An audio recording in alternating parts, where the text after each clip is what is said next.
लोकसभा चुनाव के लिए आज चौथे चरण का मतदान। 10 राज्यों की 96 सीटों पर वोटिंग जारी। सुबह 9 बजे तक 10% वोटिंग। चौथे चरण में कुल 1700 से ज्यादा कैंडिडेट आजमा रहे हैं किस्मत। 5 केंद्रीय मंत्रियों की किस्मत दांव पर। चौथे चरण के मतदान को लेकर सुरक्षा कड़ी। जम्मू कश्मीर के श्रीनगर में भी चाक चौबंद सुरक्षा। हैदराबाद लोकसभा सीट से बीजेपी उम्मीदवार माधवी लता ने किया मतदान। वोटिंग के बाद बोली, आपका एक वोट देश की अर्थव्यवस्था को 5वीं से पहले नंबर पर ले जाएगा। हैदराबाद लोकसभा सीट से उम्मीदवार और अध्यक्ष ओवैसी ने हैदराबाद में डाला वोट, जीत का किया दावा। वोटिंग के बाद बोले ओवैसी, बीजेपी के 400 पार का मतलब संविधान खत्म। अगर बीजेपी जीती तो बीएसएफ, सीआरपीएफ, एसएसबी और आरपीएफ में भी अग्निवीर योजना लागू करेगी।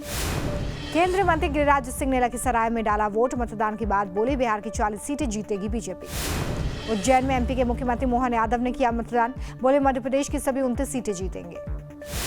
केंद्रीय मंत्री और सिकंदराबाद लोकसभा सीट से बीजेपी उम्मीदवार जी किशन रेड्डी ने परिवार के साथ डाला वोट। लोगों से मतदान की अपील। उन्नाव लोकसभा सीट से बीजेपी उम्मीदवार साक्षी महाराज ने डाला वोट। कांग्रेस पर बोला हमला। संसद में कभी बहस के लिए तैयार नहीं थी कांग्रेस। बीजेपी सांसद और वर्धमान दुर्गापुर लोकसभा सीट से उम्मीदवार दिलीप घोष का टीएमसी पर आरोप। कई जगह मतदान अधिकारी को अंदर जाने नहीं दिया जा रहा है। बरहामपुर से कांग्रेस सांसद और पार्टी उम्मीदवार अधीर रंजन चौधरी बोले, हम जीतेंगे, इसमें कोई संदेह नहीं। मेरी प्रतिस्पर्धा टीएमसी और बीजेपी से है, किसी व्यक्ति से नहीं। पश्चिम बंगाल के दुर्गापुर में बीजेपी विधायक से धक्का मुक्की हुई है। टीएमसी कार्यकर्ताओं पर मारपीट और हंगामे का आरोप। बूथ संख्या 82 पर बीजेपी के पोलिंग एजेंट को बैठने से रोकने को लेकर विवाद। आंध्र प्रदेश के गुंटूर में टीडीपी प्रमुख और आंध्र प्रदेश के पूर्व मुख्यमंत्री चंद्रबाबू नायडू ने किया मतदान। जनता से वोटिंग की अपील। अभिनेता चिरंजीवी ने हैदराबाद में परिवार संग डाला वोट। मतदाताओं से वोट की अपील। हैदराबाद में अभिनेता अल्लू अर्जुन ने भी डाला वोट। मतदान के बाद बोले, ये हम सभी के लिए बहुत जरूरी जिम्मेदारी का दिन, कृपया अपना वोट कास्ट करें। पीएम मोदी के बिहार दौरे का आज दूसरा दिन। पटना साहिब गुरुद्वारे में टेका बंद था। पीएम मोदी ने पटना साहिब गुरुद्वारे में सेवा भी की है। लंगर में हिस्सा लिया, रोटियां बेली, लोगों को खाना परोसा। पीएम मोदी के हाजीपुर में जनसभा, मुजफ्फरपुर और सारण में रैली। बिहार के बाद पीएम वाराणसी में करेंगे रोड शो। कल सुबह 11:40 पर नॉमिनेशन करेंगे दाखिल। अनुराग ठाकुर आज हमीरपुर से पर्चा भरेंगे। कई दिग्गज नेता नामांकन में होंगे शामिल।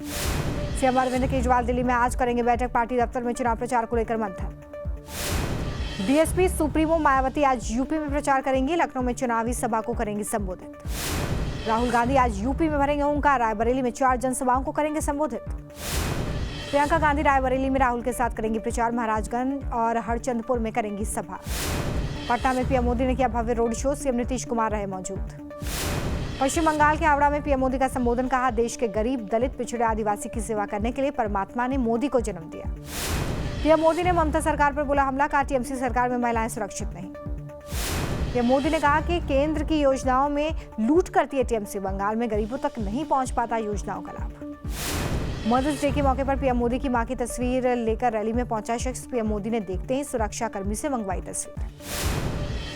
यूपी के गोंडा में गृहमंत्री अमित शाह ने की जनसभा।